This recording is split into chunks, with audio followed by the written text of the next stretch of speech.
Cast hoje com a doutora Juliana Modim. Vamos falar sobre glaucoma, que é a especialidade da doutora Juliana. Tudo bem, doutora? Tudo jóia, Mariana? Tudo certo. Doutora, já para começar assim, fala para a audiência o que é o glaucoma. Bom, glaucoma é uma doença em que a gente tem geralmente um aumento da pressão intraocular, consequentemente com perda de campo visual. Certo. E na verdade, o que seria isso? Dentro do nosso olho, a gente tem uma circulação. Igual a gente tem uma circulação pelo corpo, certo, a gente tem uma circulação no olho. E a gente tem um líquido que é chamado de humor aquoso, que é como se fosse o nosso sangue. E esse líquido circula no olho todo e vai levando nutrientes para o olho. Quando a gente tem a pressão do olho alterada, nós temos dois problemas. Ou esse líquido está sendo produzido em excesso pelo olho, ou os canais por onde eles são drenados são mais estreitos do que o normal, ou os dois problemas juntos. Uau! Então, muito líquido sendo produzido e sem circular direito, vai acumulando lá dentro do olho. Então, vai enchendo, aquele espaço é pequenininho, aumenta a pressão. Então, esse aumento da pressão é sinal que esses nutrientes não estão circulando no olho todo de uma forma correta, começam a faltar os nutrientes para o nervo óptico, as células dele vão morrendo e, consequentemente, começa a perda de visão. Meu Deus! Isso ocorre de uma forma muito lenta, progressiva e sempre de fora para dentro. Uau! Nossa, pensando que agora eu não fazia ideia que era assim. Que tem esse líquido. Exatamente, que incrível, doutora. Que incrível. Como nós não sabemos mesmo como é, né? O olho é tão pequenininho e tem tanta coisa dentro, né? Exatamente. Doutora, e quais os tipos de glaucoma? Existem os glaucomas primários e existem até os porque, glaucomas... doutora, não te cortando, mas já cortando, eu achei assim, que glaucoma fosse aquilo e acabou. Mas não, são vários. Isso, né? Na verdade é um grupo de doenças. Certo. Igual, por exemplo, câncer. Tem câncer de mama, câncer de intestino, câncer de próstata. Certo? Porém, a forma de tratamento é sempre o mesmo. É você evitar a recidiva, você evitar a metástase, tirar o tumor. E o glaucoma, independente do tipo, o tratamento também é o mesmo, ou seja, diminuir a pressão intraocular, que a gente garante que esse humor aquoso está circulando de uma forma saudável e chegando no nervo óptico. Certo. Então, existem os glaucomas primários e existem os glaucomas secundários. Os glaucomas primários são subdivididos ainda em ângulo aberto, ângulo estreito e ângulo fechado. Ou seja, o de ângulo aberto é o que acomete a maioria da população, onde a gente tem uma drenagem do humor aquoso de uma forma correta, ou seja, os canais estão abertos, mas o líquido está sendo produzido de uma forma excessiva. Então, é muito líquido e esses canais não estão dando conta de drenar. Existe o de ângulo estreito, onde você tem a produção do humor aquoso de uma forma normal ou excessiva, mas os canais são mais fininhos. E existe o de ângulo fechado, onde os canais são completamente fechados. Nossa. E já os secundários são aqueles que são causados por outras doenças. Ou seja, a gente vai ter uma dificuldade aí na drenagem ou um aumento na produção do humor aquoso por diabetes, por exemplo, que causa o glaucoma neovascular, por uso de corticoides em excesso, que gera o glaucoma corticogênico, que aumenta a produção do humor aquoso. Nossa. O uveítico, que é causado por uma uveíte. O que seria isso? Uveíte é uma inflamação que a gente tem no fundo do olho, na úvea. E aí esse material inflamatório vai se depositando ali nos canais por onde tem essa drenagem, e aí o líquido não consegue ser drenado, vai acumulando, aumenta a pressão e desenvolve o glaucoma. Nossa, meu Deus, doutora, é muita coisa, gente. A gente não faz noção mesmo, né? Não tem noção. E qual que é o mais grave? O glaucoma de ângulo fechado. O glaucoma de ângulo fechado é essa situação onde a gente tem os canais do olho que eles se fecham completamente. Nossa. E aí quando eles se fecham, a pressão do olho sobe lá em cima. O normal da pressão do olho é até 21. Nesses casos pode chegar a 40, 50, 60. E há uma situação em que, se a gente não tirar o paciente da crise, esse líquido, como ele não está circulando, pode secar o nervo óptico de uma forma muito rápida e o paciente pode ficar cego em questão de 3, 4 dias. Meu Deus. E ele pode ser sem sintoma nenhum também, como é a única forma de glaucoma que apresenta sintomas realmente. Então, esse é um tipo de glaucoma que a pessoa pode ter dor nos olhos, dor na nuca, começar a ver halos luminosos, vômito, náusea, E tem muito paciente, às vezes, que tem dores tão fortes e que vão procurar o pronto-socorro. Sim, eu até ia falar isso agora. Falar assim, a pessoa vai pro pronto-socorro, normalmente. Exato, acaba indo pro pronto-socorro. E a maioria dos pronto-socorros não tem oftalmologista, então acabam achando que é uma crise de enxaqueca. E aí só fazem a medicação para tirar da crise. E aí a pessoa, no dia seguinte, depois do efeito da medicação, volta a ter dor de novo. Nossa, que risco, né, doutora? Exatamente. E falando de risco, quais os fatores de risco? Então, geralmente o glaucoma acomete pessoas acima dos 40 anos de idade, pessoas que têm a pressão arterial sistêmica alta, diabéticos, pacientes míopes, raça negra e usuários de algumas medicações, como por exemplo os corticoides, que aumentam a drenagem do humor aquoso. Uau. Bom, e os sintomas então foi o que a doutora acabou de citar, né? Geralmente não tem sintoma nenhum, em mais de 90% dos casos. A única forma do glaucoma que pode ter sintomas é realmente o glaucoma de ângulo fechado. Nossa. E ela pode deixar cega, né? Sim, é a principal consequência do glaucoma. O glaucoma hoje é a principal causa de cegueira irreversível no mundo. Meu Deus. Então, assim, volto a dizer, não é só a miopia, não é esses fatores que nós falamos aí, que nós vimos, aliás, na internet. Tem todas essas doenças, que são muitas, né? Que é surpreendente, cada vez que eu converso com vocês, eu vejo que tem uma coisa mais séria ainda. Exato. Por isso é extremamente importante que nós façamos regularmente os exames, as visitas aos oftalmologistas. Tem que ser feito, né, doutora? Exatamente. Doutora, e como é feito esse diagnóstico? O diagnóstico geralmente é feito durante a consulta de rotina, tá? Geralmente o oftalmologista dá uma olhada no nervo óptico, vê que ele apresenta algumas alterações, faz a medida da pressão intraocular, e aí vê que está um pouquinho alterada também, e a gente acaba indo para os exames realmente para fechar o diagnóstico. Mas um oftalmo geral, ele consegue ter esse diagnóstico?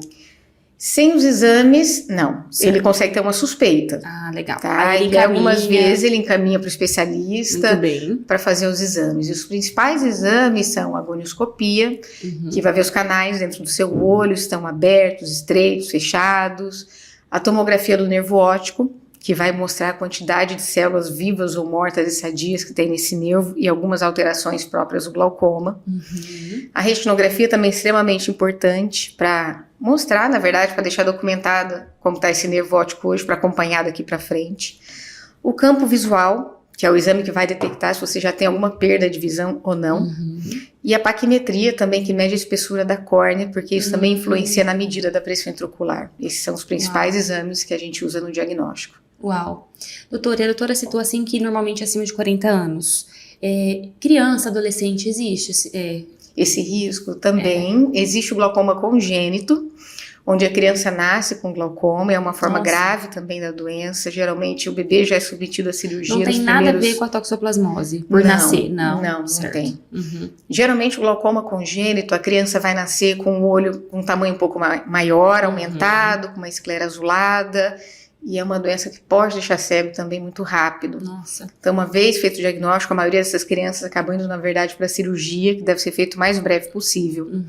Existe também o glaucoma juvenil, que acomete os adolescentes. E os glaucomas primários e secundários, que realmente são mais comuns após os 40 anos. A faixa etária mais comum é essa? Um outro fator importante também é a história familiar. Aquelas pessoas que têm parentes de primeiro grau com a doença têm até 10 vezes mais chance de desenvolver a doença do que uma pessoa que não tem parentesco nenhum. Nossa. Então, quando for um oftalmologista, se você tiver pai, tio, vó, alguém na família que tem glaucoma, sempre é bom informar também. Informar para já o oftalmo já ter essa precaução, esse direcionamento. Exato. Ótimo. E como é feito o tratamento, doutora? Existem várias formas de tratamento para o glaucoma. E por que existem várias formas? Porque o glaucoma é uma doença que não tem cura. Não é, por exemplo, com uma apendicite que você vai, tira o apêndice e acabou o problema. Não. É parecido um câncer. Né? O câncer a gente tem quimioterapia, tem radioterapia, tem cirurgia e tem tantas coisas. Por quê? Porque a gente não tem o que é 100% eficaz. Certo. Então, o tratamento inicial, ele é feito através de lasers ou ainda de colírios. E quais os tipos de laser? Existem 2 tipos de laser e depende muito do tipo de glaucoma. Certo. Por exemplo, você tem um glaucoma de ângulo aberto. Existe a trabeculoplastia seletiva laser. O que a gente faz nesse laser? como a gente falou no começo, o glaucoma de ângulo aberto, a gente tem a produção do líquido em excesso, Certo. mas os canais não estão dando conta de drenar esse líquido. Certo. Então, imagina, por exemplo, uma torneira que está aberta e que tem uma mangueira que está lá conectada, mas essa mangueira não está dando conta de dar vazão a essa água. Certo. Então, a trabeculoplastia seletiva laser, a gente vai lá na mangueira e faz um monte de furinho para aumentar a drenagem. Uhum. E hoje é o tipo de tratamento mais realizado nos Estados Unidos e na Europa. Legal. Por quê? Porque o colírio, por exemplo, que é o mais comum que a gente vê aqui no nosso país, no Brasil, o paciente tem que ter a fidelidade ao tratamento, tem que ter a disciplina de usar o colírio, não pode esquecer o dia, tem que ter o horário. É muito difícil o paciente ficar usando apenas um colírio, às vezes usa 2, 3 colírios. Tem que dar um intervalo de diferença aí de 10 a 15 minutos entre cada colírio. Nossa. Tem os efeitos colaterais dos colírios também, que resseca o olho, que arde, que causa reação alérgica. O laser não, você vai lá, faz o laser e a gente consegue aí diminuir ou até mesmo eliminar o uso de colírio por alguns anos. Uau. E quando o paciente tem o glaucoma de ângulo estreito ou glaucoma de ângulo fechado, existe um outro laser, que é o que a gente chama de iridotomia, que é a gente ampliar os canais de drenagem para estar diminuindo a pressão intraocular também. Nossa, então para cada dia, por isso tem que realmente ver cada caso individual, estudar, ver o que é mais adequado para aquele paciente naquele momento. Exatamente. Principalmente, né, doutora? E existe algum caso cirúrgico? Existem vários tipos de cirurgia para glaucoma, tá? Existem as cirurgias minimamente invasivas, que são indicadas para pacientes com glaucomas iniciais leves a moderados de ângulo aberto, que são cirurgias, como o próprio nome fala, minimamente invasivas. Muito bem. São válvulas que a gente põe dentro do olho muito pequenininhas, a stents, que a gente usa por incisões de 2 milímetros. Tem laser também, que a gente pode fazer, inclusive durante a cirurgia de catarata. Existem as trabeculectomias, que são hoje em dia a nossa cirurgia padrão ouro, que são indicadas para os glaucomas mais graves, na verdade.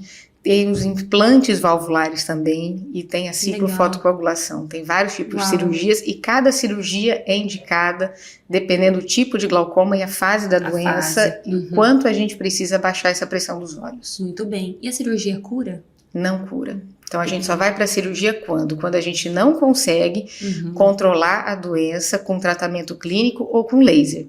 Eu sempre explico para o paciente assim, olha, você tem pressão alta. Tem gente, às vezes, que tem pressão alta e toma lá um remédio e fica bem a vida toda. E tem gente, às vezes, toma 2, 3 remédios e infarta. Sim. Aí você vai lá, coloca, por exemplo, uma ponte, né, um marca-passo. Não quer dizer que você nunca mais vai ter pressão alta. É verdade. Você pode ter que voltar a usar o remédio, você pode ter um derrame, um novo infarto, e o glaucoma é a mesma coisa. Então, mesmo indo para a cirurgia, pode ter um aumento da pressão, pode precisar de uma segunda cirurgia ainda. Uau. Doutora, e tem complicações, como toda cirurgia tem, né, doutora? Sim, dependendo da cirurgia, sim. E depende do tipo de cirurgia, o oftalmologista vai saber direcionar a melhor forma possível. Por exemplo, a trabeculectomia seria como a gente abrisse um espaço no olho para aumentar essa drenagem do líquido e diminuir a pressão dos olhos. Certo. Então, a principal complicação é o quê? É esse espaço que a gente abre ali para a drenagem fechar. E aí pode aumentar a pressão do olho de novo. Também pode ter descolamento de coroide, também pode ter vazamento do humor aquoso no olho. Uau. Então, existe a taxa de complicação, mas é claro que o sucesso é muito maior. Sim. E a importância de você escolher um oftalmologista bem preparado é exatamente isso, porque quando complica, tem que saber cuidar também da complicação, né? Então é bom que, na verdade, a orientação é que seja com um especialista, que faça realmente, igual eu vejo sempre, o que me surpreende aqui no Amodim, é realmente vocês estarem em constante pesquisa, constantes trabalhos, vocês pesquisam, trabalham, efetivam, e assim que a gente vê a solução, a gente vê que vocês conseguem entregar a solução, né, reabilitar pacientes, solucionar, por mais que um caso desse de glaucoma, ele não tenha uma cura, como a doutora disse, mas vocês devolvem o melhor estilo de vida possível para a pessoa. Sim. Né, a melhor do estilo de vida da pessoa. Sim, e o tratamento visa o quê? Você evitar a progressão da doença. Então, é realmente, e não é só, por exemplo, usar o colírio. Mesmo usando o colírio, a pressão do olho pode subir e a doença pode progredir. Como eu falei, a história da medicação do hipertenso. Mesmo você usando medicação, você pode ter um infarto. Sim. Só que a pressão arterial, quando sobe, a gente tem palpitação, dor no peito, sudorese, mal-estar. A do olho não tem sintoma nenhum. Então, são realmente através dos exames que a gente vê se a doença está realmente estável ou não. E uma visita, assim, ao oftalmo? Uma pessoa já diagnosticada com glaucoma, faz os procedimentos, ela tem que vir o quê? 6 meses? Uma visita... Dependendo da fase do glaucoma. Certo. Uma pessoa que tem, por exemplo, um glaucoma mais leve, a cada 6 meses. Se uma pessoa tem um glaucoma mais avançado, com maiores riscos, a cada 4 meses. Ah, muito bem.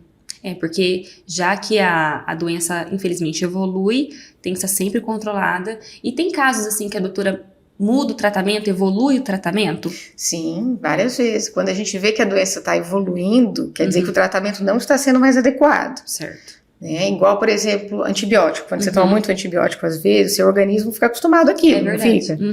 Então, no glaucoma também acontece isso. É muito difícil a pessoa ficar usando o mesmo colírio a vida toda. Então, é importante mesmo que venha e continue. Assim, a doutora já informa isso, né? Deixa ali agendadinho para a próxima consulta já o prazo certo que a doutora quer ver esse paciente novamente. Exatamente. Muito bem. Bom, parabéns, doutora, mais uma vez, por essas explicações, né? Acredito que foi muito claro, porque realmente são coisas que nós não temos noção, né? Só mesmo quem estuda, quem está ali, ou quando aparece na família, não é, doutora? Apareceu na família, você acaba conhecendo a doença. É verdade. E infelizmente é assim, é verdade. Né? Então é muito importante levar informação aí para nossa audiência. Muito obrigada, doutora. Obrigada, Mariana.